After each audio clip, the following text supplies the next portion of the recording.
Program mengajar dari rumah atau MDR adalah salah satu program dari pemerintah oleh Kemendikti dan Kemendikbud.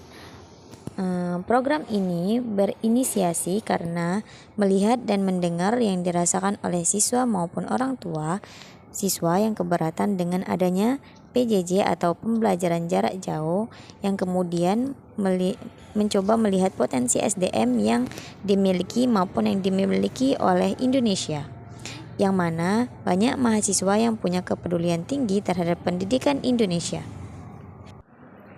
Kebijakan Kemerdekaan Belajar adalah program kebijakan baru dari Kementerian Pendidikan dan Kebudayaan Republik Indonesia yang dicanangkan oleh Kementerian Pendidikan dan Kebudayaan Republik Indonesia, yang beresensi kepada kemerdekaan berpikir yang didahului oleh para guru sebelum mereka mengajarkannya kepada siswa dan siswi.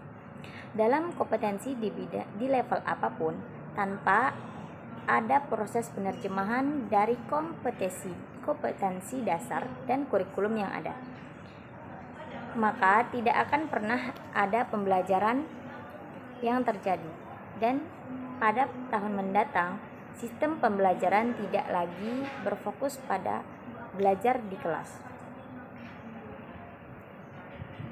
Jika awalnya siswa hanya belajar di kelas, maka pembelajaran yang akan terjadi di tahun berikutnya adalah nuansa pembelajaran akan lebih nyaman karena murid dapat berdiskusi dengan guru, belajar dengan outing kelas, dan tidak hanya mendengarkan penjelasan guru, tetapi lebih membentuk karakter peserta didik yang berani, mandiri, cerdik dalam bergaul, beradab, sopan dan santun, berkompetensi, dan tidak hanya mengandalkan sistem ranking. Karena sebenarnya setiap anak memiliki bakat dan kecerdasannya masing-masing. Sedangkan kebijakan Kampus Merdeka adalah lanjutan dari konsep Merdeka Belajar, yaitu yang diluncurkan oleh Kementerian Pendidikan dan Kebudayaan dengan tujuan mendorong pembelajaran semakin otonom dan fleksibel. Terdapat penyesuaian 4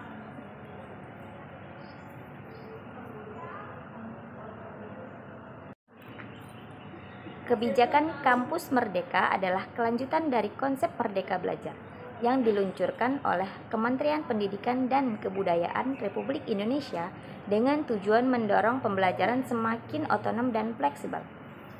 Terdapat 4 penyesuaian dalam Kampus Merdeka. Kebijakan yang pertama adalah otonom pembentukan program studi baru. Kesempatan tersebut diberikan jika PTN atau perguruan tinggi negeri dan perguruan tinggi swasta memiliki akreditasi A. Kebijakan yang pertama adalah otonom pembukaan program studi baru. Kesempatan tersebut diberikan jika perguruan tinggi negeri dan perguruan tinggi swasta memiliki akreditasi A dan B. Perguruan tinggi harus menjalin kerjasama dengan perusahaan kelas dunia, nirlaba kelas dunia, BUMN, BUMD, atau perguruan tinggi top 100 QS World University Ranking. Pembukaan program studi baru ini diperbolehkan untuk semua jenjang S1, strata 1, strata 2, dan strata 3, program profesi dan pendidikan vokasi.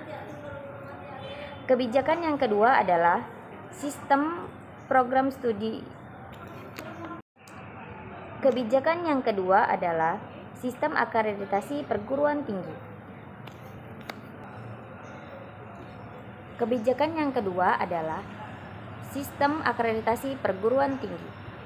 Proses akreditasi akan diserahkan dengan program ini. Program ini bersifat otomatis dan sukarela bagi yang membutuhkan serta mengurangi beban administrasi proses akreditasi. Kebijakan yang ketiga yaitu kebijakan kebebasan untuk menjadi perguruan tinggi negeri badan hukum. Kebijakan ini membantu kemudahan bagi perguruan tinggi, badan layanan umum, dan satuan kerja yang berminat menjadi perguruan tinggi badan hukum tanpa adanya pengurangan subsidi dari pemerintah dan akreditasi minimum. Dan kebijakan yang keempat adalah hak belajar 3 semester. Sistem kredit semester bukan lagi jam belajar, melainkan sebagai jam kegiatan. Perguruan tinggi diwajibkan untuk memberikan hak kepada mahasiswa untuk melaksanakan kegiatan di luar program studi, baik di luar maupun di dalam perguruan tinggi. Program ini, mahasiswa berhak memilih kegiatan yang akan dilakukan selain belajar di kelas. Program ini bertujuan untuk mahasiswa berhak memilih jenis kegiatan yang akan dilakukan selain belajar di kelas. Program ini bertujuan untuk menciptakan program belajar yang mandiri, lintas disiplin, berdampak sosial, dan pemecahan masalah secara langsung, sehingga mahasiswa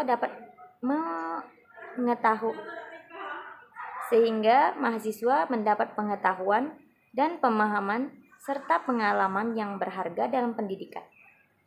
Yang termasuk dalam belajar di luar kelas diantaranya yaitu magang, menjadi volunteer, proyek sosial, pertukaran pelajar, dan riset penelitian.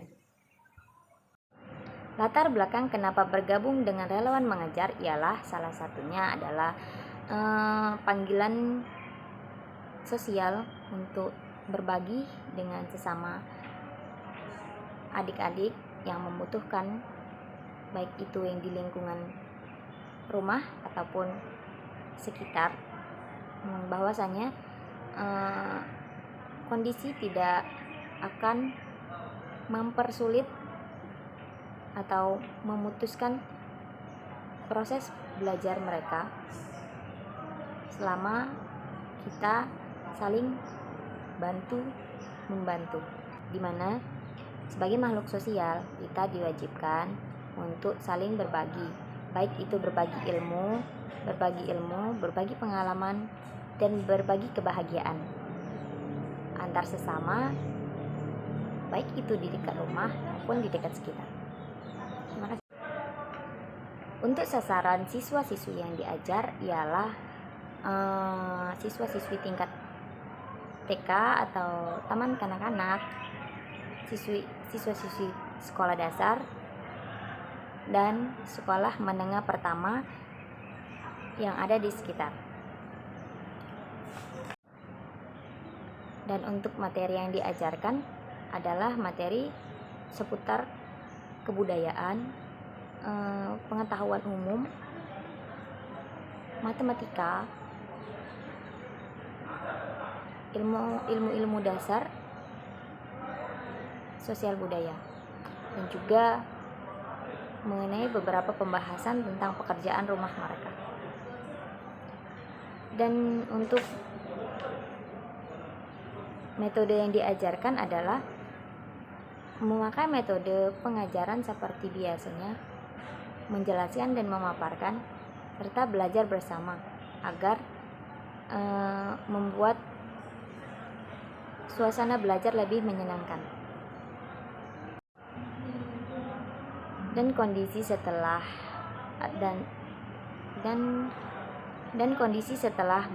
pembelajaran yaitu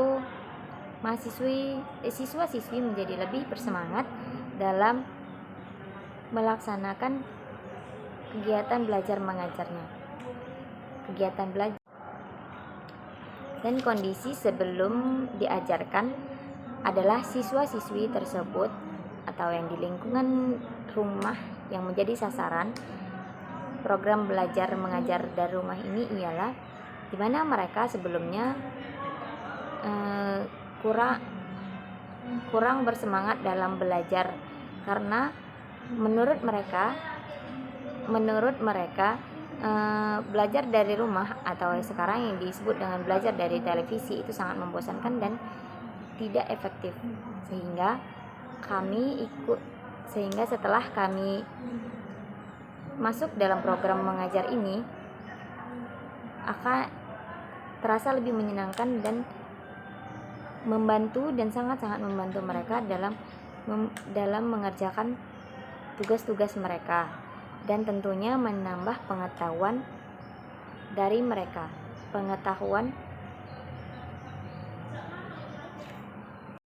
Demikianlah video belajar mengajar dari rumah yang dilakukan. Atas perhatiannya saya ucapkan terima kasih.